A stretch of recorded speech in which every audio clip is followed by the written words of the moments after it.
और ये नई टीम एक सक्षम टीम है। एक ऐसी टीम है जिसमें क्षेत्रीय संतुलन और सामाजिक संतुलन का ख्याल रखा गया है। तो ऋतुराज सिन्हा जी पहले भी राष्ट्रीय मंत्री थे और नॉर्थ ईस्ट के प्रभारी थे। तो कहीं ना कहीं युवा भी हैं, अनुभवी भी हैं और सब लोग मिलजुल करके जो लंबे समय से संगठन का काम करते रहे हैं। 40 लोकसभा सीट जीतने के लिए आपने मात्र बिहार से जेपी नड्डा की टीम में एक ही लोग को शामिल किया गया, वो नाम है ऋतुराज सिन्हा।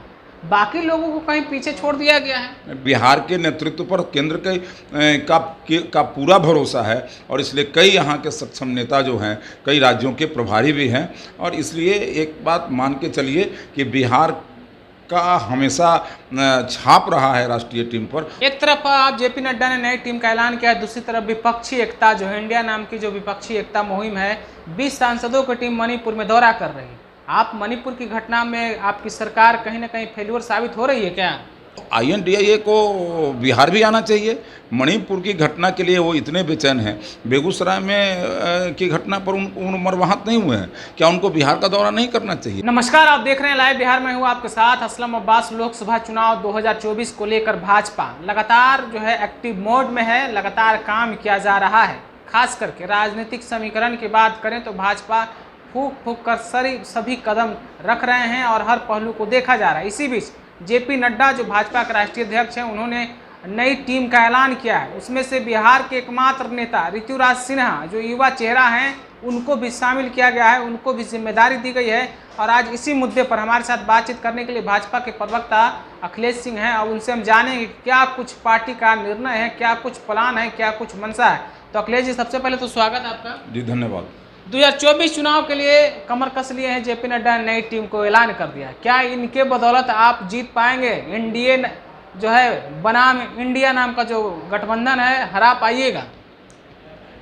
देखिए, भारतीय जनता पार्टी की जो नई टीम घोषित हुई है, एक बात तो सभी अपने राष्ट्रीय पदाधिकारियों को मैं शुभकामना देता हूं, उनके उज्जवल भविष्य की कामना करता हूं और ये आशा है, पूर्ण विश्वास भी है कि इस नई टीम के नेतृत्व में देश के अंदर 2024 में पुनः नरेंद्र मोदी जी के नेतृत्व में सरकार बनेगी और एनडीए की सरकार बनेगी।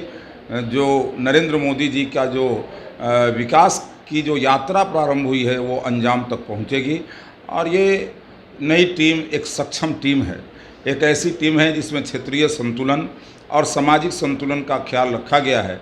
एक ऐसी टीम है जो ऊर्जावान लोगों की टीम है, ऐसी टीम है जिसमें काफ़ी अनुभवी और ऊर्जावान लोगों का सामंजस्य किया गया है और जो जिस प्रकार से यहाँ तालमेल बैठाया गया है, निश्चित रूप से यह टीम भारतीय जनता पार्टी की जो लगातार ऊंचाइयों पर जा रही है, उसमें और ऊंचाइयों पर ले जाने में कामयाब होगी, ऐसा मेरा विश्वास है। ऋतुराज सिन्हा युवा हैं, पार्टी में पहले से नॉर्थ ईस्ट के प्रभारी थे, कमान संभाल रहे थे, अब बड़ी जिम्मेदारी उनको दी गई है युवा चेहरा को लेकर। क्या पार्टी अब 2024 में सिर्फ युवाओं पर फोकस करने वाली है?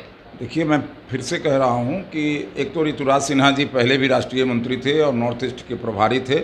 हमारे यहाँ जो पदाधिकारी होते हैं, उनको कहीं ना कहीं जिम्मेदारी रहती है कहीं किसी क्षेत्र की, और इस नाते नॉर्थ ईस्ट का काम उनके जिम्मे था और युवाओं पर फोकस है। लेकिन यह भी है कि अनुभव और युवा जोश दोनों का सामंजस्य बिठा करके और एक दोनों को साथ लेकर के चलने की मंशा भारतीय जनता पार्टी की हमेशा रहती है और इसलिए इस टीम में युवा भी हैं, अनुभवी भी हैं और सब लोग मिलजुल करके जो लंबे समय से संगठन का काम करते रहे हैं, जिन लोगों ने संगठन को धारदार बनाने में, संगठन को जन जन तक पहुंचाने में, संगठन को नीचे तक बिल्कुल आम आदमी तक पहुंचाने में जिन लोगों ने कामयाबी हासिल की है पहले भी, ऐसे सारे लोगों को जवाबदेही दी गई है और निश्चित रूप से ये संतुलित टीम नरेंद्र मोदी जी के सपनों को साकार करने में सक्षम है और साकार करेगी। बिहार में 40 लोकसभा सीट है और 40 लोकसभा सीट जीतने के लिए आपने मात्र बिहार से जेपी नड्डा की टीम में एक ही लोग को शामिल किया गया, वो नाम है ऋतुराज सिन्हा। बाकी लोगों को कहीं पीछे छोड़ दिया गया है? बिल्कुल ऐसी बात नहीं है और सबकी भूमिका होती है और सबके लिए काम तय होते हैं। राष्ट्रीय पदाधिकारी के टीम में ऋतुराज सिन्हा हैं, तो यहाँ पर कई सक्षम लोग बिहार के जो केंद्रीय टीम में भी हैं, केंद्रीय मंत्रिमंडल में भी हैं, और इतना ही नहीं तो कई राज्यों के प्रभारी भी हैं। आप देख सकते हैं कई राज्यों के प्रभारी हमारे नेता हैं बिहार के लोग, और बिहार के नेतृत्व पर केंद्र का पूरा भरोसा है, और इसलिए कई यहाँ के सक्षम नेता जो हैं कई राज्यों के प्रभारी भी हैं। और इसलिए एक बात मान के चलिए कि बिहार का हमेशा छाप रहा है राष्ट्रीय टीम पर, और वो रहेगा। एक तरफ आप जेपी नड्डा ने नई टीम का ऐलान किया है, दूसरी तरफ विपक्षी एकता जो है इंडिया नाम की जो विपक्षी एकता मुहिम है, 20 सांसदों की टीम मणिपुर में दौरा कर रही है। आप मणिपुर की घटना में आपकी सरकार कहीं ना कहीं फेल्योर साबित हो रही है क्या? बिल्कुल नहीं।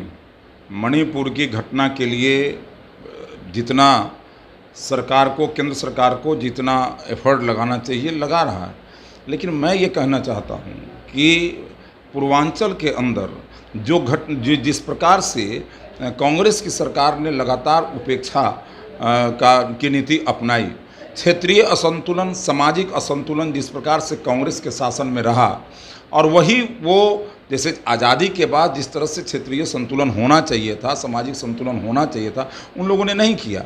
आज मणिपुर के अंदर जो दो कम्युनिटी, जिसमें एक को आरक्षण मिला न्यायालय के आदेश से, और दूसरी कम्युनिटी उस पर विदक करके, और जिस प्रकार से आंदोलन वहाँ पर आंदोलित हो गई और ये घटनाएं घट रही हैं, मिला जुला करके आज परिस्थिति यह है कि वहाँ पर हम बिल्कुल इसके करीब आ गए हैं, और कई दौर की वार्ता सभी ग्रुपों से हुई है, सभी समूहों से कई दौर की वार्ता हुई है। केंद्रीय गृह मंत्री लगातार उस पर नज़र रखे हुए हैं। केंद्रीय गृह राज्य मंत्री का किसी न किसी केंद्रीय गृह राज्य मंत्री का बराबर वहाँ पर अस्थायी रूप से वहाँ पर उनको भेजा गया है, और बड़ी संख्या में केंद्रीय बल को वहाँ पर बल का डिप्लॉयमेंट वहाँ पर हुआ है, और सब लोग मिलकर के उसको कर रहे हैं।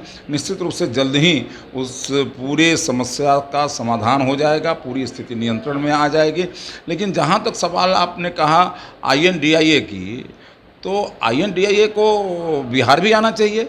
मणिपुर की घटना के लिए वो इतने बेचैन हैं, बेगूसराय में की घटना पर उन मरवाहत नहीं हुए हैं, क्या उनको बिहार का दौरा नहीं करना चाहिए? क्या उनको बिहार के अंदर पति को खूंटे में बांधकर पत्नी के साथ सामूहिक बलात्कार किया गया, उनको ये घटना नहीं दिखती है? उनको राजस्थान की घटना नहीं दिखती है? उनको देश के अंदर कहीं भी इस प्रकार की घटना होती है तो इसमें उनको मरमाहत होना चाहिए, लेकिन वो पिक एंड चूज कर रहे हैं। आप इतना इस प्रकार से आप क्या कहते हैं कि इस प्रकार से दोहरी नीति अपनाते हैं, तो ऐसा नहीं चलेगा।